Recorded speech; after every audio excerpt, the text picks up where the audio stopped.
nag-iipon ang diwa ng buong lalawigan.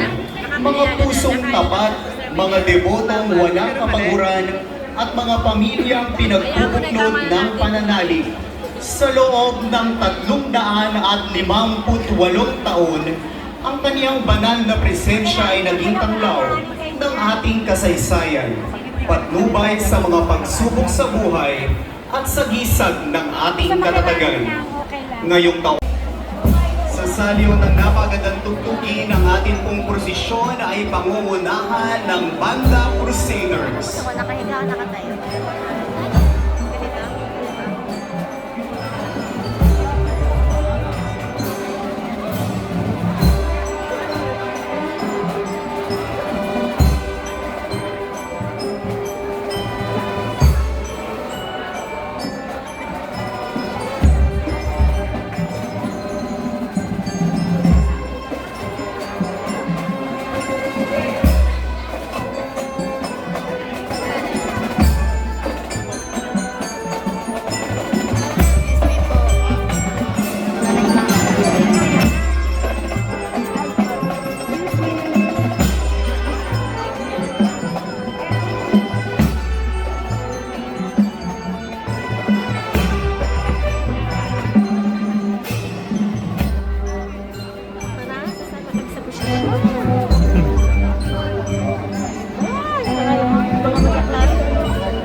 Na nagpapamala sa kanilang malimanay na liwanag ay sumisimbolo ng ilaw ng pananampalataya sa pagtubay sa gitna ng kadiliman na nililiwanag sa ating puso sa tulong ng banal na Espiritu. Kasama po ang mga Knights of the Altar, Children of Mary, Legion of Mary, and the Pastoral Youth Movement. Kasama po ng Krus ng Seriales ay ang watawat ng Pilipinas, ng Vatikano at ng lungsod ng Cavite. Kasama din po ang watawat na sumasagisag sa mahal na Virgen ng Soledad ng Porta Baga.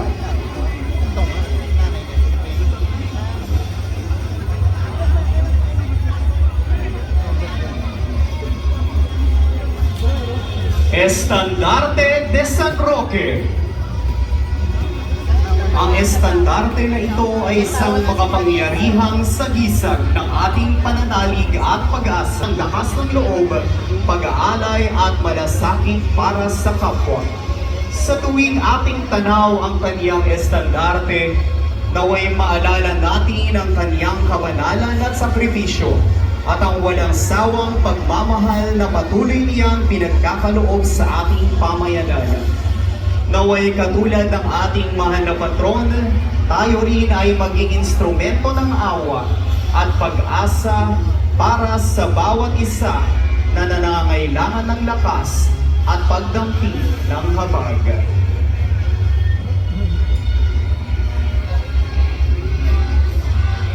San Roque.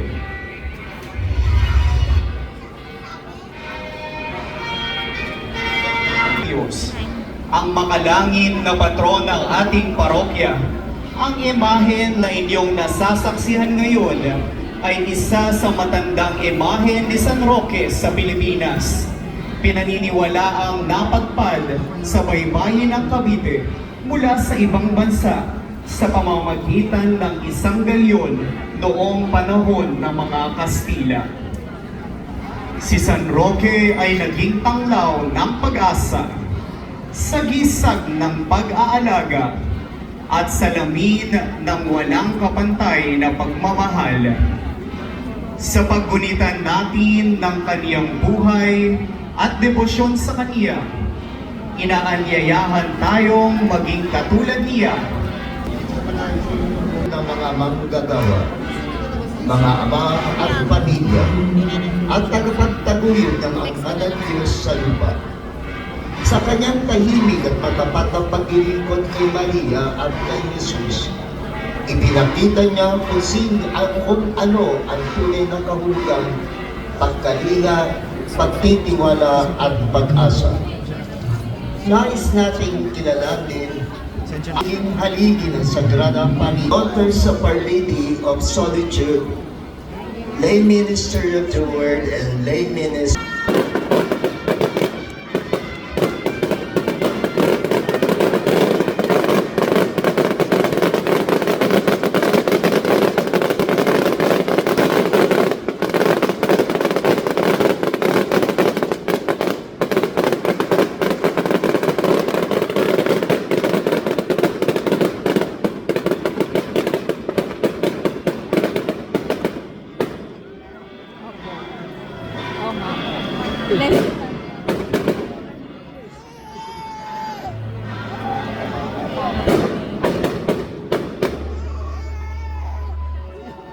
Sa loob ng mahigit 2 siglo, ang larawan ng Nuestra Señora del Santísimo Rosario, Reina de Caracol, ay naging tanda ng mapagkalingang pag-aaruga ng mahal na ina sa bayan ng Rosario, Cavite. Nagsimula ang debosyon noong unang bahagi ng ika-19 na siglo ng isang pangkat ng tripulante mula Mindoro. Matapos maligtas mula sa unos, ay iniwan ang larawan ng mahal na Birheng Maria sa baybayin ng dating Salinas at nagtayo ng munting kapilya bilang pagtupad sa kanilang panata. Mula rito, nahubog ang pananampalataya at pagkakakilanlan ng buong pamayanan. Lalo pang sumigla ang debosyon, kaya't noong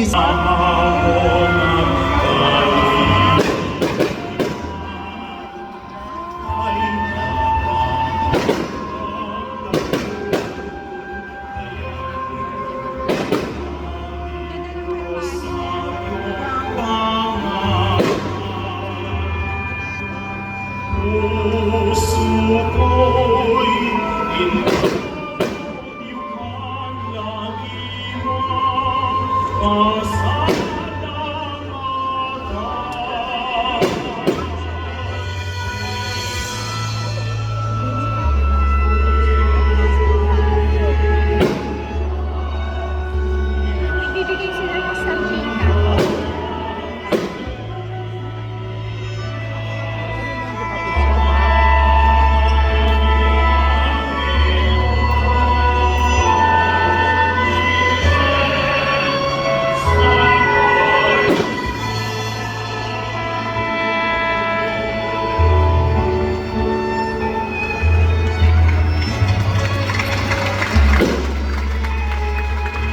ating kong palakpakan ang Nuestra Señora del Santísimo Rosario, Reina del Caracol.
Mga kababayan, ang imaheng ito ng mahal na Birhen ng Fatima ay ang orihinal at mapaghimalang imahen ng mahal na Birhen ng Fatima mula po sa Binakayan, Kawit, Cavite.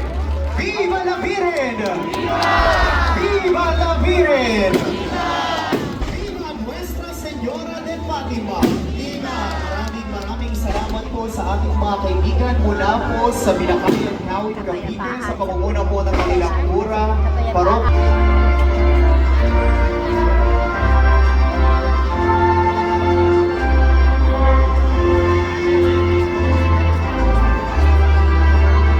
Muli sa bayanang Caviteño, iparamdam po natin sa ating mga kaibigan mula sa Binakayan, Kawit, Cavite kung gaano po natin minamahal ang mahal na Birheng Maria.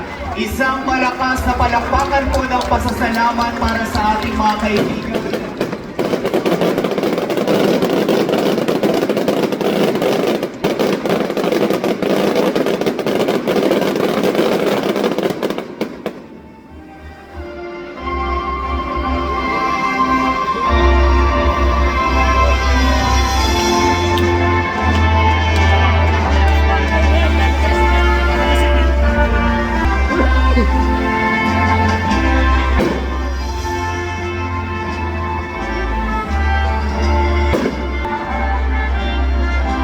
Iparangal ang mabuting balita ng Panginoon.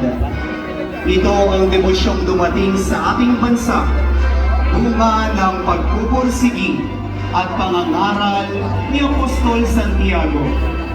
Ang pamimintuho sa marilag at banal na imahen ng mahal na Birhen del Pilar ng Imus ay nagsimula nang siya ay mailuklok at maging patrona ng simbahang inihiwalay sa parokya ng Kawit. Mula rito, ang pamimintuho sa mahal na ina na kanilang tinawag na Del Pilar at Nana Pilar ay patuloy na lumaganap at tumatag. Patunay ang mga himalang naganap dahil sa kanyang mahiruging pamamagitan. Nang ang Dioceses ng Imus ay itinatag noong taong 1961 ni Papa San Juan 23, ang makainang pag-iingat at pamamatnubay ng mahal na Birhen del Pilar ay iniabot sa buong lalawigan ng Cavite na sinasaklawan ng Dioceses.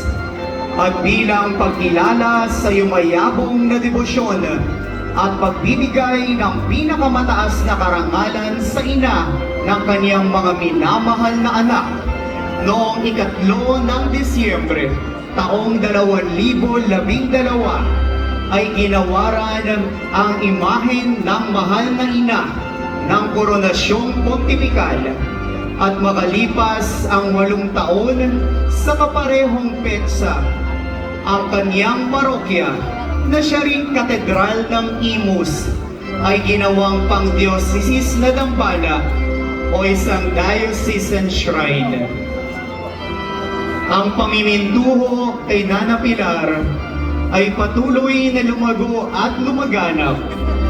Ang mga namimintuho sa kanya na nagmula pa sa loob at labas ng lungsod ng Imus at ng lalawigan ng Cavite ay aktibong nakikibahagi sa mga gawaing pagdedebosyon tulad ng karakol, prosesyon tuwing unang Sabado ng buwan at pagdalo sa pansabadong pamimintuho. Mga ginigiliw na kapatid sa pananampalatayang Katoliko, ang mabuning ina, reyna at patrona ng lakas at kagalakan, ating pong palakpakan, Nuestra Señora del Pilar de Imus. Ipatalangin mo kami.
kapatid, atin pong saksihan ngayon ang paglabas ng Estandartes de la Virgen de la Soledad de Portabaga.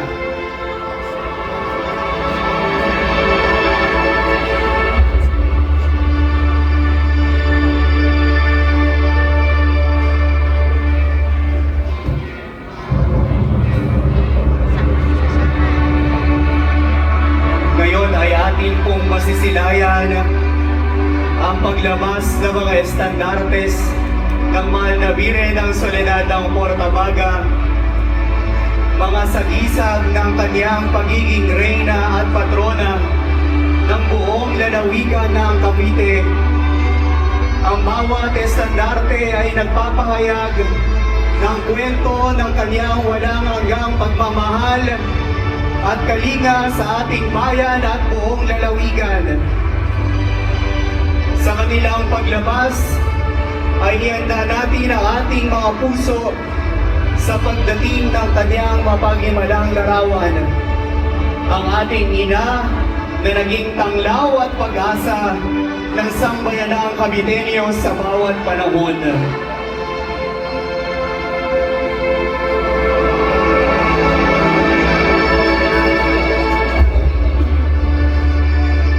Ngayon naman po, ang mga estandartes del Siete Dolores de Maria. Ngayon ay tunghayan ng paglabas ng mga estandartes ng Siete Dolores de Maria o ang pitong dalamhati ng mahal na ina. Ang mga estandarte na ito ay sumasalamin sa mga sakripisyo pinagdaan ng mahal na Birhen Maria at pag-asa kasama niya sa ating paglalakbay. Ang unang sakit ng mahal na Birhen Maria, ang hula ni Propeta Simeon.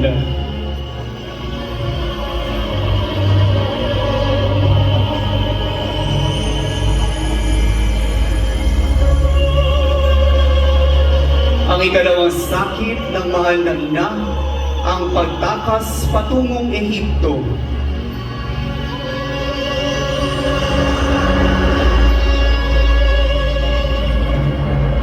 At ang ikatlong sakit ay ang paghahanap kay Jesus sa templo.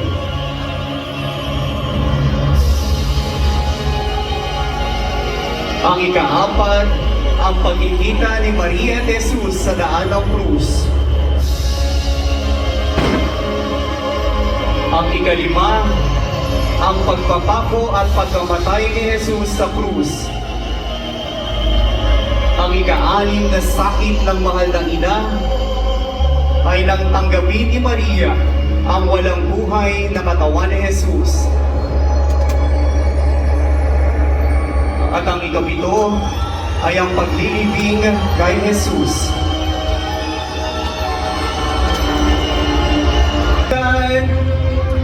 Ang ating nag-iisang reyna at patrona, Nuestra Señora de la Soledad de Portabaga. ¡Viva la Virgen! ¡Viva la Reina de Cavite! ¡Viva la luz de Pilipinas! Sa pagpukito, mga kaibigan, ng ating pagsasama-sama sa harapan ng larawan ng ating mahal na ina, ay itaas natin ang ating patalangin ng pasasalamat sa Panginoon na sa bawat kalungkutan, ang ating ina, ang ating sandigan, ang ating ina ang lumalamay sa luha ng ating mga anak. Sa bawat pagod ng ating puso, ikaw ay nariyan at hindi nagpapabaya sa aming lahat, mahal na Birhen. At sa bawat takot na bumabalot sa aming isipan, ay nariyan ka, mahal na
pagkakandili at pag-iingat sa aming lahat.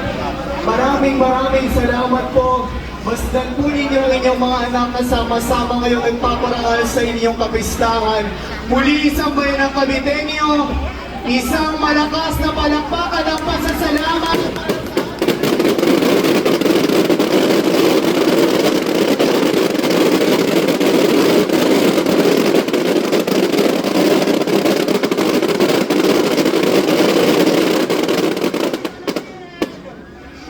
Viva la Virgen! Viva! Ikaw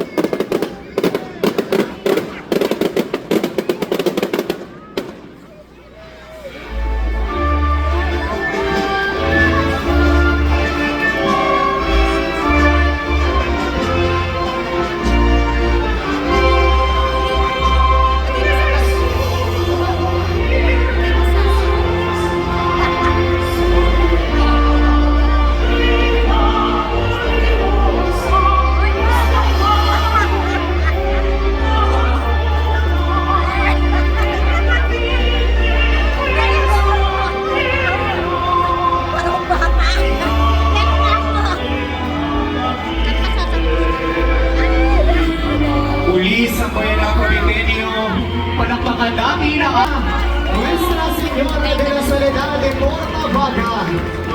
Viva la Virgen!